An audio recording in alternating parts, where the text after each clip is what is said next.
What's up, tubers? Today I'm going to show you the location of and how to replace your purge valve solenoid on your 2015 Honda Accord. This is the 2.4 liter motor. There's my part number, guys. rockauto.com, 20 bucks. And if you had check engine code P0440 or 0441 or 0442, which tells you that you have a bad purge valve solenoid, you will simply need to reset your check engine light after you replace the purge valve solenoid. Guys, you want to make sure the motor is extremely cool before you start this job. And I want you to also keep in mind that I will not be replacing the purge valve solenoid in this video today. I've already done it. What I am going to do is set forth a path for you to get to the bottom 10 millimeter purge valve solenoid retainer bolt. It's a pain in the ass to get to, but if you follow my simple step-by-step instructions today, you'll be able to get to it. Again, the purge valve has two 10 millimeter retaining bolts, an electrical connector that's a pain in the ass at times, and two vacuum line hoses that go over it that you'll need to remove. You'll also need tools to do this job, guys. And by the way, that's what your old purge valve solenoid looks like. It can always be identified by that red rim around it. The tools you'll need to do that job, let's cover this right quick. You will need a 3/4 inch ratchet, a 12 millimeter socket, 3/8 swivel, and a short 3/8 driver. You will need a 1/4 inch ratchet, a 7/32 socket, a 1/4 inch 10 millimeter socket, swivel, and driver. And the 1/4 inch tools will come in handy when you go to get that bottom 10 millimeter bolt. It's in a tight spot, guys, and your fatter 3/8 driver, etc., won't fit in there the way you need it to. It will work, but this will make the job so much easier because, as you see, it's thinner. So 1/4 inch tools for that bottom 10 millimeter bolt. Okay, guys, to get to the purge valve, open the motor or open the hood, face the motor, and this little protective cover, you'll notice the purge valve solenoid is right behind it, identified by that red rim. What you want to do, guys, is this little cover has vacuum lines around it. Pluck them out of their little holders, grab this cover here and back here at the same time and firmly pull it up and place that to the side. And then there's your purge valve solenoid right there, guys. I want you to keep in mind that everything you take apart will go back together in the reverse order that you use to take it apart. If you don't know what you're doing, guys, snap photographs of things so that you can get it right, make a video, whatever will help you. There's your purge valve again. Top 10 millimeter bolt, easy to get to. Your two vacuum hoses, and they have these little clips on them, guys, where you just simply take a pair of needle nose pliers. You take a pair of needle nose pliers, guys, squeeze the clip together, and then pull it back away from the vacuum or the purge valve. The same thing is on the bottom. It's not like this. It's their skinnier clip, guys, but it's the squeeze in type. Again, it goes back together in the reverse order that you use to take it apart. To get the vacuum lines off, guys, get yourself a pair of needle nose pliers or a wide blade screwdriver and start working the vacuum line back slowly off of the purge valve. The next thing you want to do, guys, is get your 7/32 socket, break loose this holder here. Then you want to remove the airbox cover. It's retained by 3 clips, one there, one over there. Once you break those loose, push the airbox forward and then raise it up and separate these two items. There's your mass airflow sensor in case you're looking for it. And guys, you'll just need to remove the airbox back and forth as needed to get in and out of your way. Make sure you don't damage this electrical connector right there while you're working on it. The next thing you want to do, guys, and it's up to you, you can get a piece of rope or bungee cord and tie this hose up to the windshield. You're going to need to break loose that 12 millimeter bolt there, that 12 millimeter bolt there, and down in there is you'll notice there is a third 12 millimeter bolt.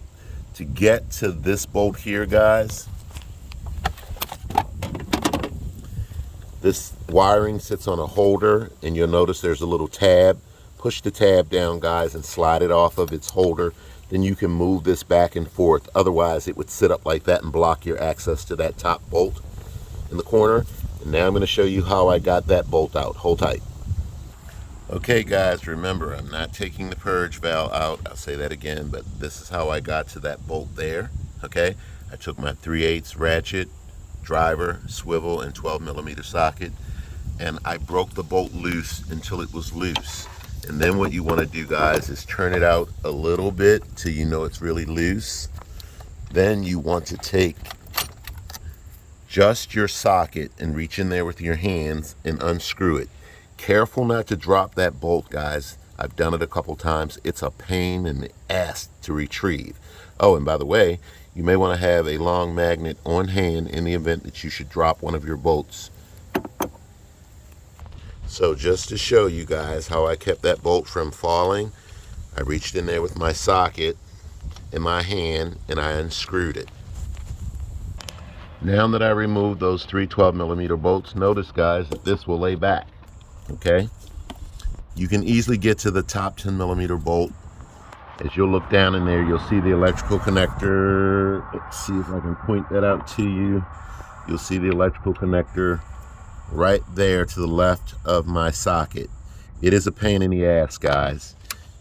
The electrical connector is just like this one here, guys. You just have to take your time, push the little tab back, and slowly work the electrical connector free. It is a piss poor design by Honda as far as I'm concerned, guys, but it is what it is. Remember to take your time.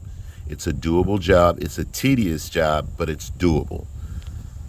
I already talked to you about breaking loose the vacuum lines, and I'm going to show you how I approach that bottom 10mm bolt, so hold tight. Okay, guys, this is where you're going to be using the 1/4 inch socket, swivel, and driver, and that's how I went fishing for that 10mm bottom bolt. Real doable, guys. Whatever works for you, the 10mm 1/4 inch tools will work and get the job done. Once you remove the purge valve, guys, again, keep in mind, you need to reset your check engine light after you replace it. To install it, guys, what you want to do is place the purge valve back down in there, put your electrical connector in first, make sure it's in, thread your top bolt, okay? And then what you want to do is get yourself some tape.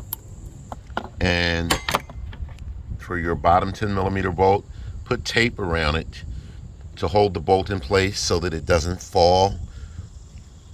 And then what you can do is get yourself a flashlight, guys, and you just have to go fishing for that hole down in there until you get it in there, okay? Just have to go fishing until you get it in there. It's just that simple, guys. And for those of you who are going to write to me and say, oh, you didn't show me this in a video, you're going to have to do this anyway, guys. We can't do everything for you in a video. Many of us are making these videos for you free of charge to help you. So at some point in time, you're going to have to get your feet wet and do the job correctly, okay?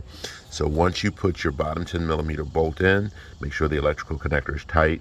Top 10mm bolt, top 10mm bolt, electrical connector. Make sure you put on your 2 vacuum hoses. Then you can go ahead and put everything back together. Again, keep in mind, everything that you take apart goes back together in the reverse order that you will use to take it apart. So if you don't know what you're doing, snap photographs or make a video.